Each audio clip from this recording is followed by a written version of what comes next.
Hi, and welcome to this new tutorial. And today we are talking about, again, MIDI and Polyend Tracker. We are gonna see some different scenario where you can use the Polyend Tracker and his MIDI capabilities. So, first thing, this is some kind of a confusing topic with these two connectors. They pretty looks the same, but they're not. This is the type B connector and this is the type A connector.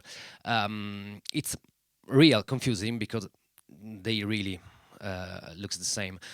But if I remember correctly, the internal circuit is flip upside down in one of the two.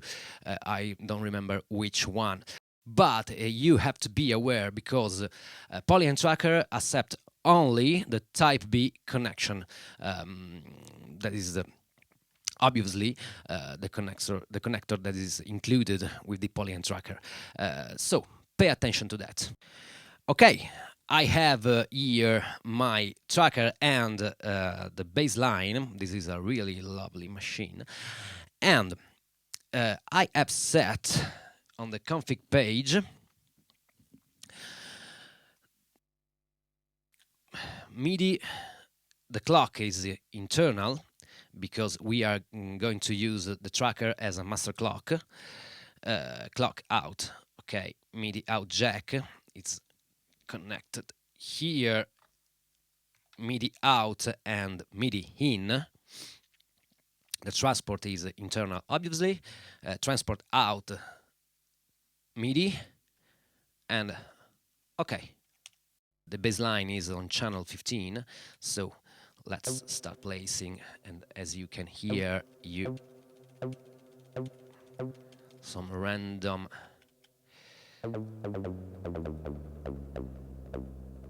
all right.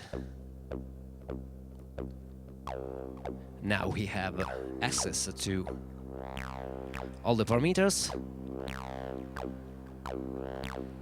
and we can also, of course, modulate via MIDI that machine. So, instrument parameter.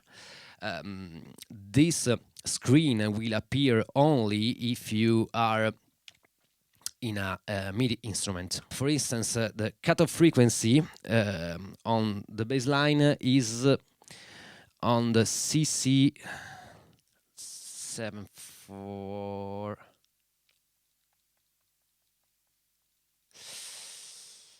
Right, that one. And just place some. Oops. Okay. We have to MIDI CC-A. That is the one we have set. And let's start place some.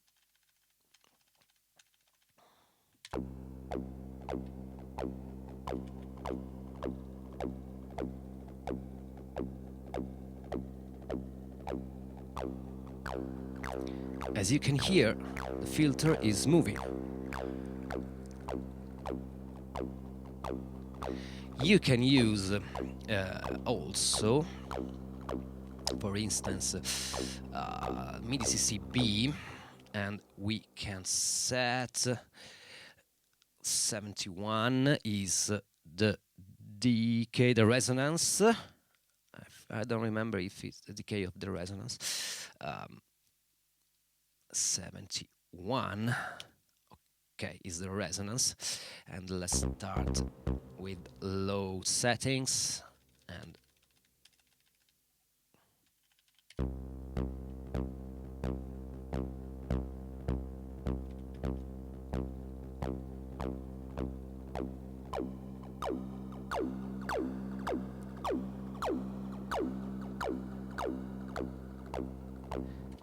yeah, this is the basic concept. Of course, you can explore more with the effects. We can use a roll that is classic. And you can move your sequence directly via Polyend Tracker and MIDI. So this is the first scenario, the most common one, and let's do another thing.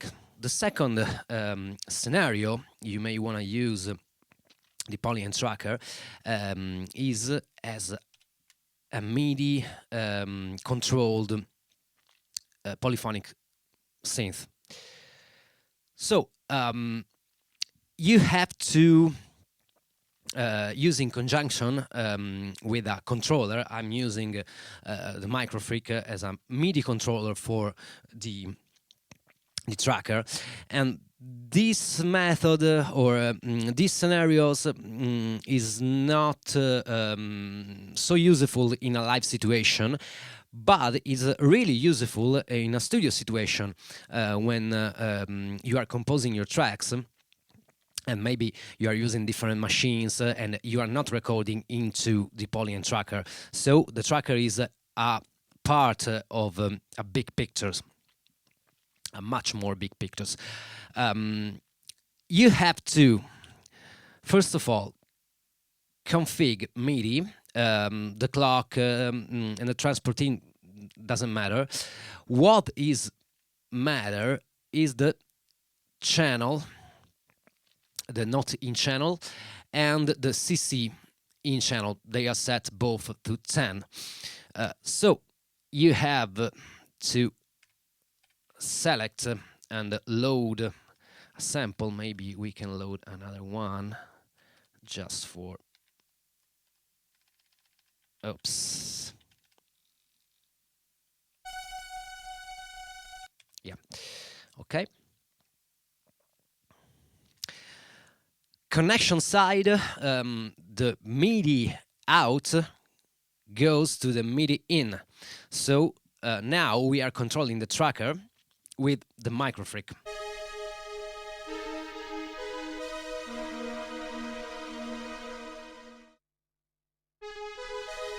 And you can play polyphonically.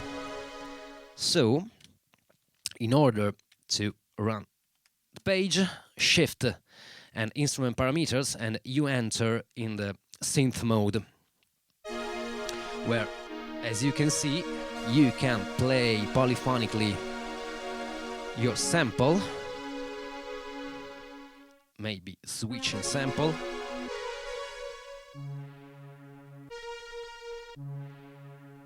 The bass sound is the same, but you can hear there are some different sample. Maybe you can choose a real different sample, maybe this one, the bass. Yeah, that one.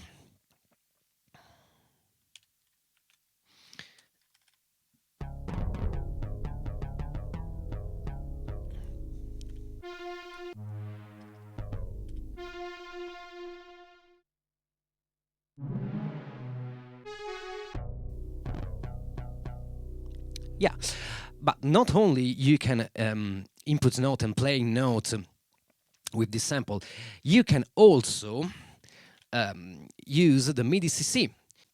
So I know that this parameter, for instance, is connected to the beat depth, and this one is on the overdrive.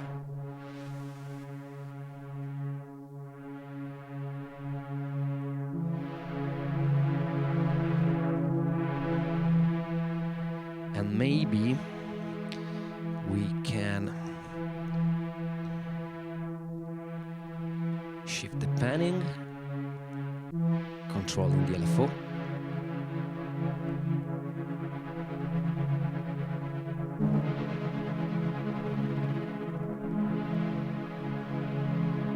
And yeah, you can record your sequence into your DAW or into another sampler and then reuse it. I repeat, to me is not so useful in a live situation, but is useful in a production situation.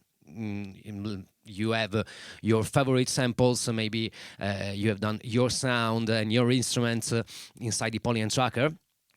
and you want to use it in other production and in other contexts.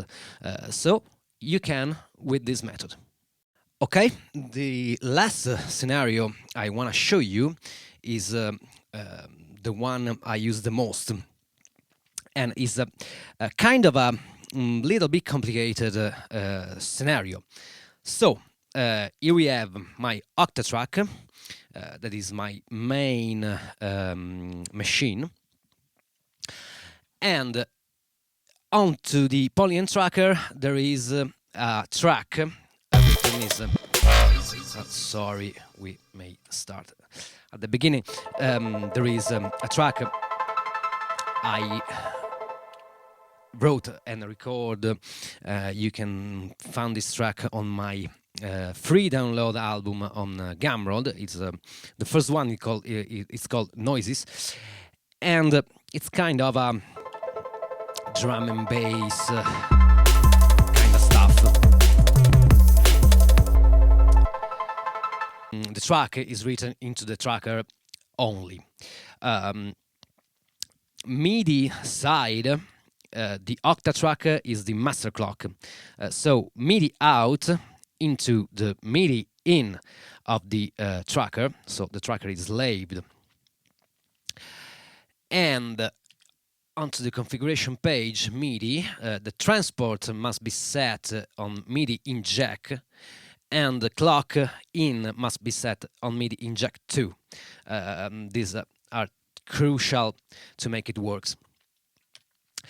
Via audio, the output of the Polyend Tracker goes into the input of the OCTA track, the external input of the OCTA track. The OCTA track has 4 external input that can work as a pair of stereo input or 4 mono inputs. Now we are using the input A and B as a pair. So we can use the power of the OCTA track, all the internal effects and configuration. The OCTA track on the regard is very powerful. You can use this machine pretty much for all your needs. So yeah, they are clocked. As you can see, if I hit play on the OCTA track, it starts playing the track on the Polyend Tracker. And if we go into the performance mode, now let me show you. We have these are trash patterns. These are the good patterns. So from here to here, and if you go into the performance mode, you can use the OCTA track that now we are using as a FX box. So none of the information are written into the OCTA track. It pass the audio through and process the audio and then go on my audio interface. But you can use also the performance mode on the Polyend Tracker. This is not the purpose of this tutorial, showing you all the settings I have made into the OCTA track. But the thing you want to know is the OCTA track, as a few other machines, can process the audio in real time and record the audio, can act as a looper, and this is so useful in a live situation because you can record a portion of the incoming audio, then loop it, exclude from the output the other audio and listen the recording only. And while this is running, you can switch project silently. So this is really, really useful in a live situation to make your set going on without stop and changing projects and stuff like that, because we want a constant stream of music when we are playing live, and this is something you can achieve with other machine, but it's kind difficult. With the OCTA track is really, really, really easy. By the way, this is not a tutorial on the OCTA track. But let me show you some kind of thing you can do. You may want to switch pattern, of course.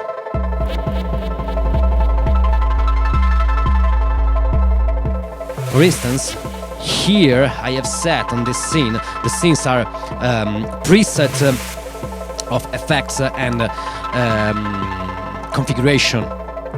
This is, for instance, a filter. We have here bit reduction. This is LFO moving.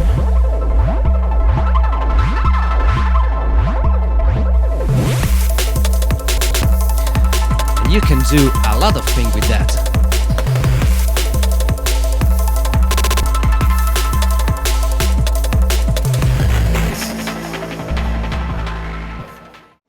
So, at this point of the video, Final Cut Pro has decided not to share anymore the last 1 minute of the tutorial. It gave me an error when I'm trying to export the video itself. I tried many times, but nothing solved. So I decided to record this little outro. All the important information are in the video yet, so no problem. Sorry for this inconvenience, and of course, thanks for watching. If you like, check my Gumroad page. The link is below over there. And yeah, thank you. See you next time.